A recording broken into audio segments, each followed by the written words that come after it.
Alright guys, another segment here of the bushing replacement on a 1981 Corvette. This little video is going to hopefully help a bunch of you guys find some shortcuts to replace the differential carrier mount bushing specifically. In some of my other videos I've done all the other ones, or be doing all the other ones, but this one in particular video is going to focus on these bushings. The main bushings that attach this carrier unit into the car. So I found the fastest way to do it without disassembling it completely and going through the pressing process and all the other crap. What I've done is I got myself a drill bit and I took the factory bushing and drilled multiple holes around the center bushing, around the center pin. So when I did that, swiveling the drill back and forth in the hole itself, I was able then to remove the factory centerpiece. So then with that out of the way and the rubber out of the way, I thought I was doing pretty good, and I go to put in my brand new polyurethane mounts and to find out that they don't fit. Why? Because sleeve. So this sleeve is actually pressed into the arm itself, into the bracket. This is the unit right here. So even when you get this and this out, you're still going to be faced with this. And it is a very tight, very pressed in fitting that was kind of difficult to remove. After everything in the center was taken out, I took a punch and I bent in the edges of this, knocking off the bevel to where it can be actually pushed through to the back side.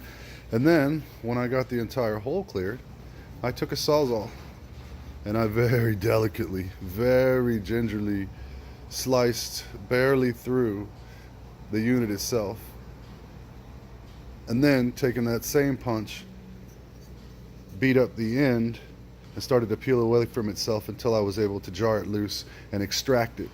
So then once it's extracted, then the polyurethane bushings can be used. An after example of that is this. This is what it looks like completely finished with the polyurethane bushings and the center pin factory piece, or sorry, the piece that came with the kit installed in it as well.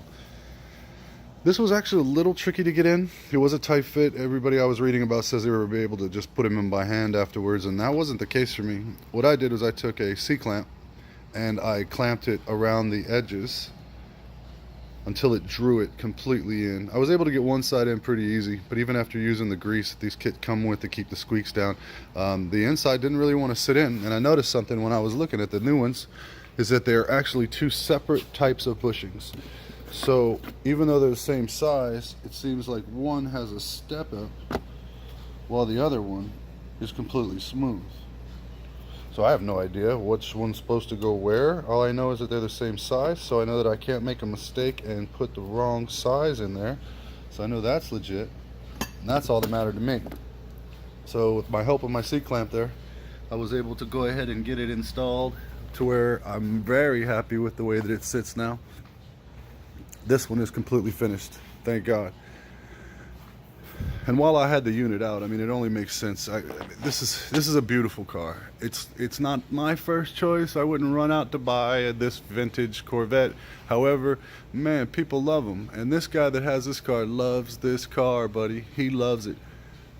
Covers it, keeps it covered, doesn't drive it in inclement weather. Well, here, what I've done is taken a few decades off the age of this by first of all taking it and completely degreasing it with straight simple green or a purple power. Either one of those are sufficient, and then let it sit and then pressure wash the entire unit. After pressure washing, I actually took a drill and wire brush attachments and went through and cleaned up all the aluminum, which is actually going to be visible from behind and from under, of course.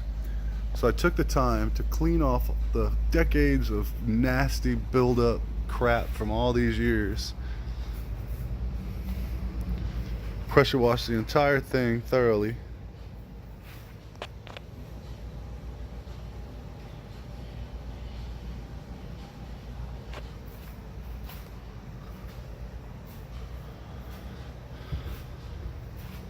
Pretty happy with the way that came out.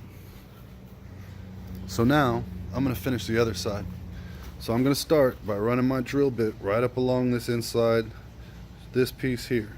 So I'm going to run close to here until I get all the way through. And I'm going to go through a couple of times, and then I'm going to move over. So imagine 12 o'clock, 2 o'clock, 4 o'clock, 6 o'clock, 8, and so forth, all the way around it. And then what I found to free it up fastest is once you've actually made your drill all the way through, angle the drill up and down while you're pulling the trigger on her, and that will give you just enough to where it will start to come apart like this. And it will fall out pretty easy. Once this pin is out, I actually used a little punch and I knocked it all the way through. So when talking about that, I used, well, not that one of these. Anyway, I used a punch and just knocked it all the way through the arm while it was installed. And then once that happened, this just basically fell apart. It didn't take much at all to get it out. Once again, the only worst part about it is this. This sleeve is a beast. It really is. There's probably quick, easy ways to do this. I don't know those quick, easy ways to do this. So that was my answer to it. A very, very gently sawzalled slice, which gave me full access to it. Now, that's that part. So we see that she's going to look the part. She's going to look nice. But we can't forget about the car itself. So this is what I've done while I have it apart. Rarely going to get this opportunity, so I took the time to degrease the entire back half section of the car, especially the fiberglass pan and areas covered by the differential. So all of this, for instance. So pressure washed all this down, and then hand wiped the areas that couldn't be pressure washed. Went inside of all the pockets and all the joiners that hold dirt and mud and everything else that cause rust in these cars. And then just like this side, once it's all dried up and everything else is done, I'm going to go ahead and hit it with some black, flat black primer, or not primer, but flat black paint, just to go ahead and keep the exposed metal that I've shown here by pressure washing, to keep all that down, no rust build up or anything of the sort. So that's that part. I took it as far as this with the cleaning of the pan, because I'll have to take this transmission cross member out. But I made sure to blast all the pulleys for the e-brake, the back snout of the transmission. It was very dirty. I'm going to be here anyway getting to the mount, so the cleaner the better for me. I hate working on filthy stuff. And then I'll be pulling this mount out probably tomorrow, because we're going to actually customize it just a little bit. He really wants dual exhaust, and it's a very difficult thing to do on this body style without modifying or replacing the cross members. So the factory did a single Y pipe system. I'm assuming I didn't get to see the factory exhaust. So you got a 2 into 1, probably into 2 in the back. And they've made one notch in order to clear, to give a little bit more ground clearance. So they're anticipating that there's nobody else that's going to run anything onto there than this single pipe here in this area. Well, this gentleman wants true dual exhaust. So in order to do that, we're going to replicate this difference in height at that seam, basically all the way to about this area. And by doing that, that'll give him the clearance he needs to look at doing some custom exhaust options, which he really likes the custom exhaust. This is just not sufficient for what we're doing now. We'll get a lot more options once we can even out that notch in the chassis or in that cross member. So for now, what I've still got to do on the back is I still have to, that trailing arm is finished, installed, bushings are there. I just have to do the shims.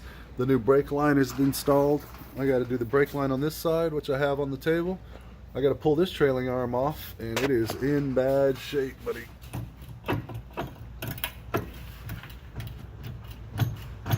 Terrible. So I still got to pull that one off, redo the bushing on that one, and it'll be time to put it back together. I think what I'm going to try to focus on now is getting the differential carrier mount finished, which is one more bushing on that, and then that should allow me that and the mount for the pinion snubber, I think they call it, which is this guy right there, that bushing. I'll be replacing that and trying to reinstall the differential with the drive shaft just like I took it out. We'll see if we can get lucky and save ourselves the problem of fighting the needle bearings on these old U-joints. I really don't want to break this apart. So if I can get lucky, and articulated enough to where I can get that bolt in there, maybe in between the, maybe just enough room, spinning the drive shaft properly. We're going to cross our fingers and hope that's the case. So if that is the case, then what we're looking at here is doing this, which honestly, complete time to do this one, and including drilling out and going through the other one, we're talking about 15-20 minutes more than likely. I'll have this entire thing emptied, and then I clean it all up, sand it out, make sure it's nice and smooth with no burrs, and then go ahead and press. I say press, I push in and then help with a C-clamp, the new polyurethane mount bushings. Like I said, one of them slipped it right in once I got the inner piece out, and the other one needed some convincing. But as you can see, they did go in quite well. I mean, that's really nice. It's a shame nobody's gonna see this stuff underneath the car, because man, this is gonna be pretty, absolutely pretty.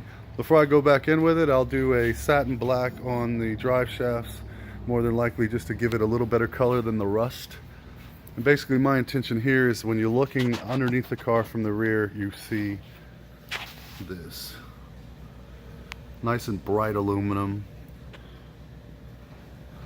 No real rust to speak of.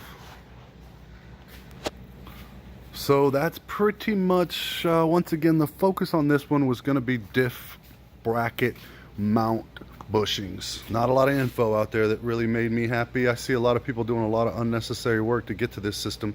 I could have probably tilted down and even got to half of it, but I really wanted to clean everything out, so I wanted to get familiar with it. Like I said, I'm a Ford guy, so this is the first time someone has ever been foolish enough to give me complete open access to a Corvette like this and tell me to take it apart. So yeah, this is fun. This is a good time. Thank you, Kurt. Appreciate it. Anyway, guys, any questions you have, drop them in the comments. I'll do my best to get at you real quick. As far as the equipment that I'm using, I mean, there ain't nobody paying my bills, so I ain't repping no names, but this is a well-known polyurethane. They seem to all be the same, so cost doesn't seem to be a factor when you're talking these units. They're roughly nickels and dimes difference between the competitors in these, and they seem to be same quality from what I can tell. Definitely better than the factory rubber crap. I mean, look at that original paint still from the manufacturer back in 1980, 81, whenever this thing came off the lot, came off the assembly line. So once I get this whole carrier back in, that's going to be a pretty big accomplishment, I feel like. From there, it should be relatively simple.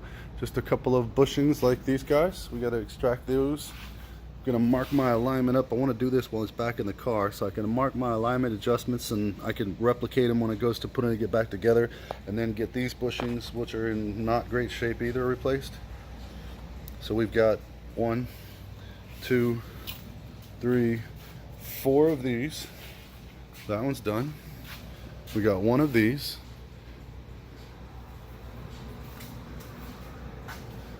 And then the pinion snubber bushing, which goes here, which we also have in the polyurethane as well. And then we're ready to slap this thing back in there. I'm curious to see how good it's going to look. I can imagine from this view, I mean, that raw fiberglass pan is just like it looked like back in the day. Keep in mind there's a spare tire cover that goes there, carrier, that covers up the fuel tank, and it has been pressure washed and degreased as well, and probably, since it had overspray from the repaint, it'll probably be a flat black as well, just to kind of carry it off and give it a cleaner look. So yeah, I could have been done with this project probably 10 times over if I would just do it, but something about a classic car that people appreciate, especially when a guy is so passionate about his car, and I hate to just do the job. I would prefer to go over and beyond, so that way we're sure that everything's been gone through. Plus, this guy's loving it, man. He loves this car, and this thing's going to be 10 times as clean as it ever was by the time I'm finished with it. So stay tuned. That pretty much wraps up this episode of 1981 Corvette diff bracket mount bushings. Bastards. Good luck, guys. You're gonna need it.